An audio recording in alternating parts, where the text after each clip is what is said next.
Hello दोस्तों, आज की कहानी आईना।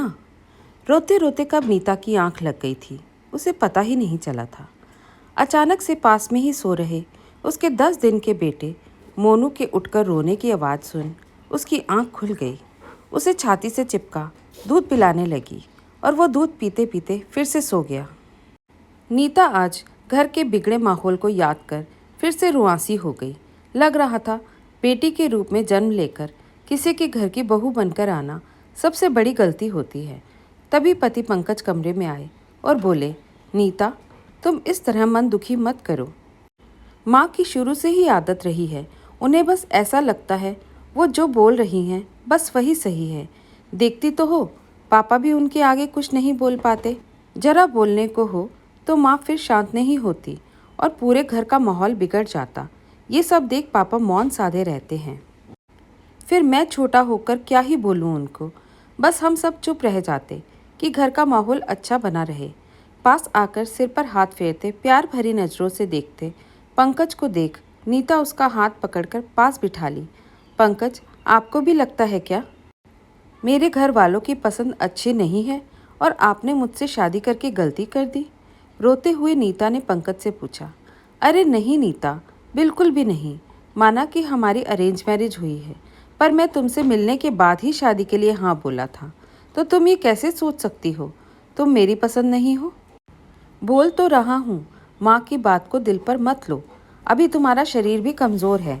इन बातों को सोचोगी तो तबीयत खराब हो जाएगी। फिर मोनू की देखभाल भी तुम्हें ही करनी है। पंकज ने मोनू को निहारते हुए कहा।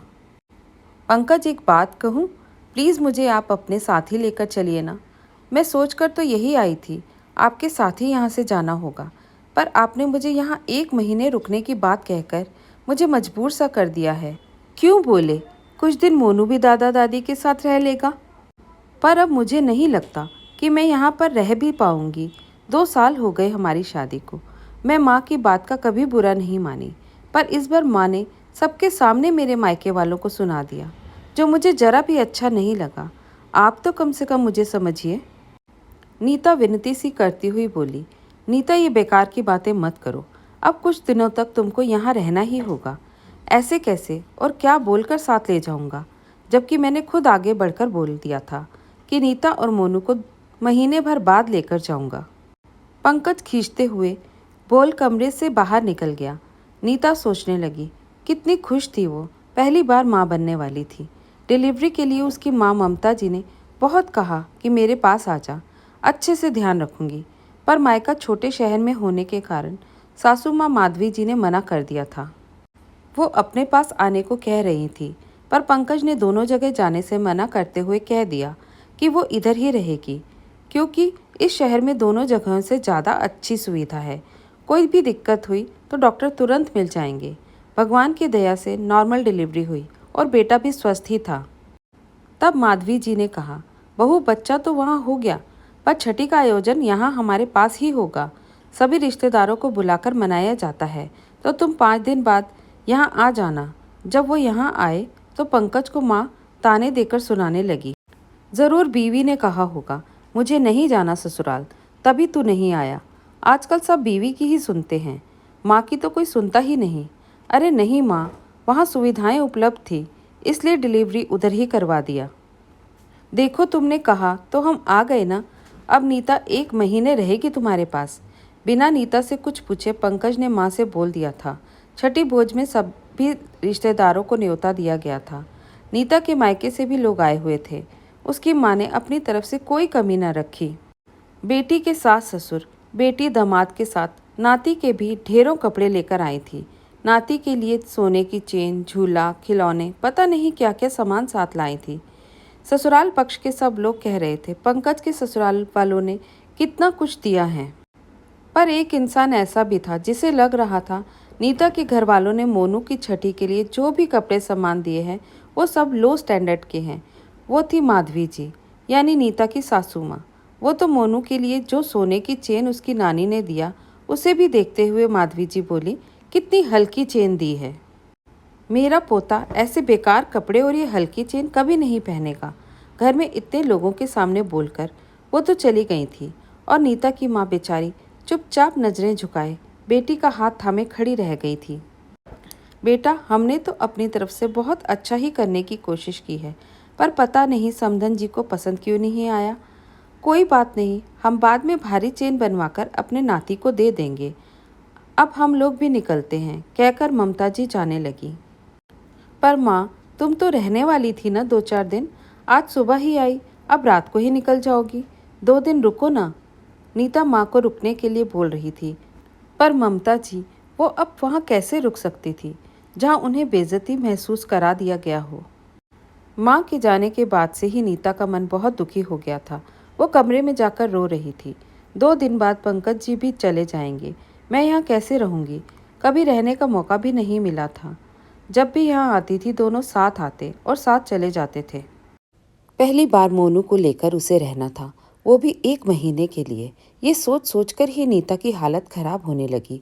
नीता को अभी कुछ ही दिनों तक कोई काम नहीं करना था। वो बस अपने कमरे में ही पड़ी रहती थी और मोनू की मालिश ये सब करती रहती। आज उसकी मौसी सास जाने वाली थी तो वो नीता से मिलने कमरे में आई।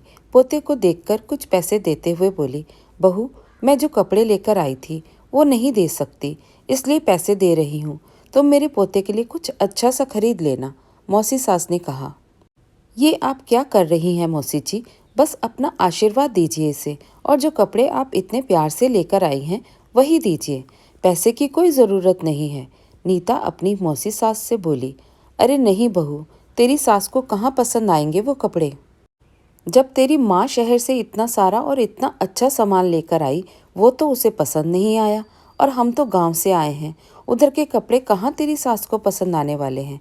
बस तू अच्छा सा कुछ ले लेना। कहकर पोते को प्यार से निहारते आशीर्वाद देते हुए मौसी सास जाने को मुड़ी ही थी कि सामने नीता की सासू माँ माधवी जी नजरें झुकाए खड़ी थी। जी, मुझे माफ़ कर दो, मैं तो सोच भी नहीं सकती थी मेरी कही बात मेरी अपनी बड़ी जीजी के दिल में इस कदर चुभ जाएगी कि वो मेरे पोते के लिए अपने साथ लाया कपड़ा देने में झिझक रही है। आप वही दो जीजी जो आप प्यार से लेकर आई हैं, मेरा पोता ज़रूर पहनेगा। नीता की सास माधवी जी ने कहा। देख छोटी, मैं तेरी बहन हूँ, मन में कोई बात चुभ भी गई तो निकाल लूँगी। वैसे भी तेरे पास किसी फंक्शन में ही आना होता है, तुम हमेशा ऐसे ही करोगी तो हो सकता है कल को मैं ना भी आऊँ। हो सकता है तुझे उससे कोई फ़र्क भी ना पड़े, पर ये तो तेरी बहू है और इसके घर वालों का सम्मान करना तेरी जिम्मेदारी। अगर कल को नीता पंकज से तुम सबके लिए बुरा बोलने लगे तो ना पंकज बर्दाश्त करेगा ना तुम लोग। फिर इसके घर वालों के लिए इसके सामने ही बुरा बोलकर अपनी बहू का दिल दुखाकर तू कैसे उम्मीद करती है कि वो तेरा सम्मान करे? वो तो बहू का बड़प्पन है जो कुछ ना बोली। और मैंने तो इसकी माँ को जाते वक्त देखा, बेचारी आंखों में अपमान और आंसू लेकर तेरे यहाँ से गई है। और तो और जो नीता तेरे पास रुकना चाह रही थी वो भी तेरे व्यवहार से डरकर जाने की सोचकर पंकज से विनती कर रही थी। वो तो मैं उस दिन बहू की आंखों में आंसू देख मिलने आ रही थी, तभी दरवाजे पर ही दोनों की बात सुनकर रुक गई। अभी भी वक्त है, संभल जाओ। माफ़ी मांगनी ही है तो नीता की माँ से मांगो, उनका दिल दुखाया है तूने। मौसी सास बोलकर अपनी बहन को देखने लगी। आप सही कह रही हो जीजी, मैं समधन जी से आज ही माफ़ी मांग लूँगी, और आप भी मुझे माफ़ कर दो। बहू, तुम भी अपनी सास को माफ़ कर दो। माधवी जी दुखी स्वर में बोली। आप ये क्या कह रही हैं माँ? हाँ, ये सच है, मुझे बात बुरी ज़रूर लगी थी, पर अब आप समझ गई हैं तो मेरे मन में कोई भी बात नहीं रही, नीता ने कहा और मौसी सास को कृतज्ञतापूर्वक देखने लगी, मानो कह रही हो, आपने मेरी सास को बिना सामने से कहे ही समझा दिया। नीता कुछ दिनों तक वहीं रुक गई। सास को बहन की बात समझ आ गई थी। उन्होंने नीता की माँ ममता जी से माफ़ी मांग ली थी। समधन जी हर बेटी की माँ अपनी तरफ से सदा अच्छा ही करने की कोशिश करती है।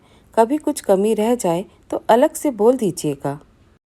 माफ़ी की कोई ज़रूरत नहीं है, बस मेरी बेटी को अपनी बहू बेटी मान प्यार दीजिएगा। ममता जी ने कहा। बिल्कुल समधन जी, अब ऐसी गलती नहीं होगी, बस अब आप माफ़ कर दीजिएगा। माधवी जी ने कहा। ममता जी मन ही मन सोच रही थी, बेटी की माँ को कब नाराज़ होकर रहते देखा है। बेटी की खुशियों की खातिर अपमान का घूंट पी जाना पड़ता है, और दामाद की माँ माफ़ी मांगे ये तो कभी होता नहीं। फिर भी समधन जी माफ़ी मांग रही हैं तो बात यहीं खत्म कर रिश्ते सुधारने में ही समझदारी है। जो रिश्ते भविष्य में बिगड़ सकते थे, उस बिगड़ते रिश्ते को मौसी सास ने अपनी सूझबूझ से संभाल लिया था, जो एक माफ़ी से जल्दी ही सुधर गए, नहीं तो ये घुन की तरह रिश्ते को अंदर ही अंदर खोखला कर जाते। धन्यवाद दोस्तों। कैसी लगी आपको आज की कहानी? पसंद आई तो लाइक और शेयर ज़रूर कीजिए। नए हैं तो चैनल को सब्सक्राइब करना बिल्कुल भी मत भूलिए।